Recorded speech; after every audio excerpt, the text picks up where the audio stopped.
My family, hi, welcome to yet another one. So you remember Brother Brandon, who became popular and famous due to the Trump assassination attempt prophecy? I saw Trump rising up, and then I saw an attempt on his life. This bullet flew by his ear, and it came so close to his head that it busted his eardrum. And I saw he fell to his knees during this time frame. Then I saw people interceding I saw him winning the presidency. So this and many other fulfilled prophecies have actually, made a lot of people to consider him to be a prophetic voice. Though he maintains that he's not a prophet, he prays, he tells you what God is saying is going to happen, and he prays for God to change things. So we've seen some things come to pass and some other things not coming to pass. And those things that don't come to pass, he says that, the Lord would have changed the outcomes and events. But one of the things that he said concerns this man. A great financial wealth transfer will happen with the Middle East, with the Prince of Saudi Arabia and Iraq and Syria and Jordan. All these major nations will rise up and become the breadbasket of the world. Financial stability like you've never seen before. And the Antichrist will rise out of this and show everybody, I have a solution to all everybody's problems. Even President Trump said, I really like this guy. I don't know why, but I really like this guy. Everybody's gonna like him. And he has been saying this over the years, that they are grooming the Antichrist. The things that will take place coming up out of, and you will see the Mahdi coming from there. That's what I've seen. I still believe he's MBS. The true Antichrist is being groomed behind a curtain, and there was demons making his face and was getting him ready.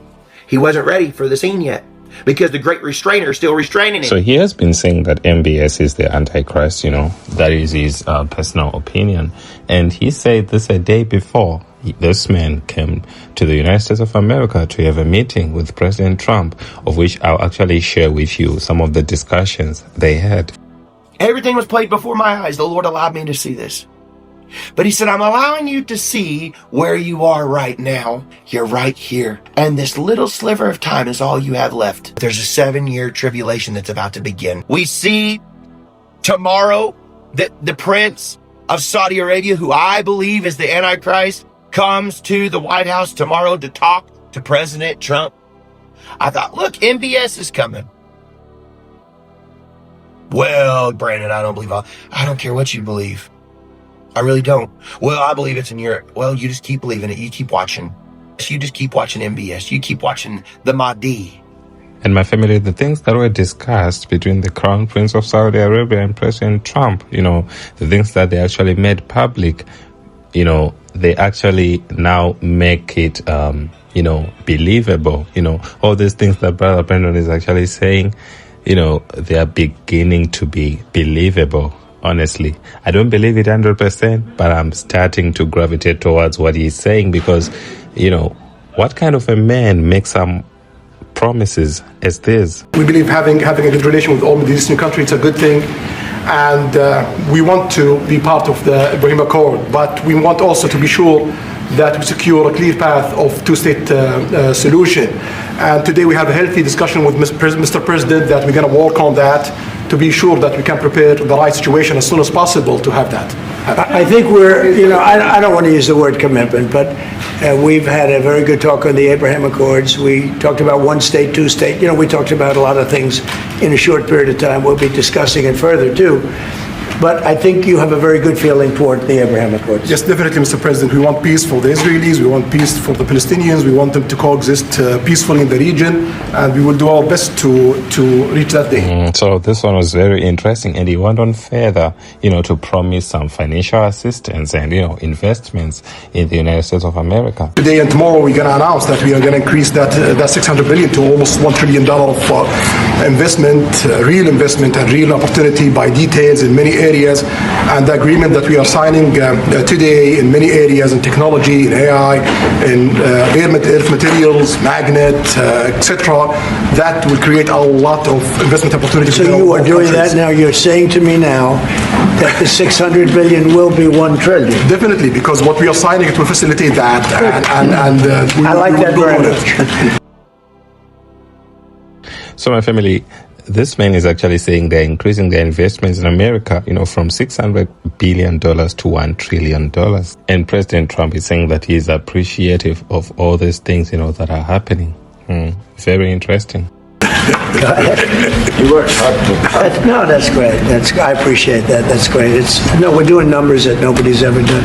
And in all fairness, if you didn't see potential in the U.S., you wouldn't be doing that. Definitely. You don't want to lose money. As you said, Mr. President, it's the most hottest country in the planet. But what you're creating is not about opportunity today. It's about also long-term opportunity in the state of America that will affect American economy positively in the next coming decades, preparing the right foundation of emerging technology. Wait a minute. Let's actually listen to that again, where you talked about, the foundation for emerging technologies. American economy positively in the next coming decades, preparing the right foundation of emerging technologies. That's a game changer for America in a good way, and we want to be part of it. My family, hearing this stuff from him, these are major red flags that cannot be ignored, and the following clip I'm just going to share with you, where President Trump actually defends him, solidifies what Brother Brennan was saying, prophetically saying that, President Trump will say that he likes this man. The Prince of Saudi Arabia will rise up and become the breadbasket of the world. Financial stability like you've never seen before. And the Antichrist will rise out of this and show everybody, I have a solution to all everybody's problems. Even President Trump said, I really like this guy. I don't know why, but I really like this guy. Everybody's gonna like him. Everybody's gonna like him. He's just a really nice guy. People say, Brandon, I don't believe it. He seems like he's kind of goofy or whatever. Folks, are you expecting the Antichrist to show up with a sign that says, I'm an Antichrist, have big AC on his head, tattooed with devil horns and a red cape, going, haha, I'm Antichrist? So it becomes more interesting, my family. Let's listen to this exchange between President Trump and this ABC reporter. Is it appropriate, Mr. President, for your family to be doing business in Saudi Arabia while you're president? Is that a conflict of interest? And Your Royal Highness, the U.S. intelligence concluded that you orchestrated the brutal murder of a journalist. 9/11 families are furious that you are here in the Oval Office.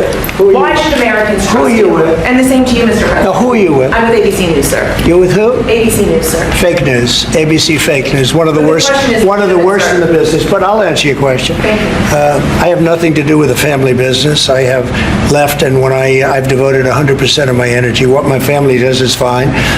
They do business all over. They've done very little with Saudi Arabia, actually. I'm sure they could do a lot. And anything they've done has been very good. That's what we've done. We've built a tremendous business for a long time. I've been very successful. I decided to leave that success behind and make America very successful. And I've made America more successful by far than it ever was, and that it ever could have been, no matter who was president. There would be nobody bringing in $21 trillion, that I can tell you right now. As far as this gentleman is concerned, he's done a phenomenal job. You're mentioning somebody that was extremely controversial. A lot of people didn't like that gentleman that you're talking about. Whether you like him or didn't like him, things happen, but he knew nothing about it, and we can leave it at that. You don't have to embarrass our guest by asking a question like that. Just you ask, Mr. President, you allow me to answer. I feel painful about the families of 9/11 in America, but we have to focus on reality based on CIA documents and based on a lot of documents that Osama bin Laden used Saudi people in that event for one main purpose, is to destroy this relation, to destroy the American-Saudi relation. That's the purpose of 9/11. So whoever buying that means they are helping Osama bin Laden's purpose of destroying this relation. He knows that strong relation between America and Saudi Arabia, it's bad for extremism, it's bad for terrorism.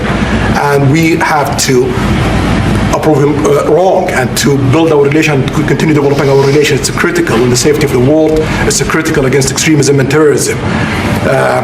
About the journalists, it's really painful to hear anyone that been losing his life for no real purpose or nothing illegal way, and it's been painful for us in Saudi Arabia. We've did all the right steps of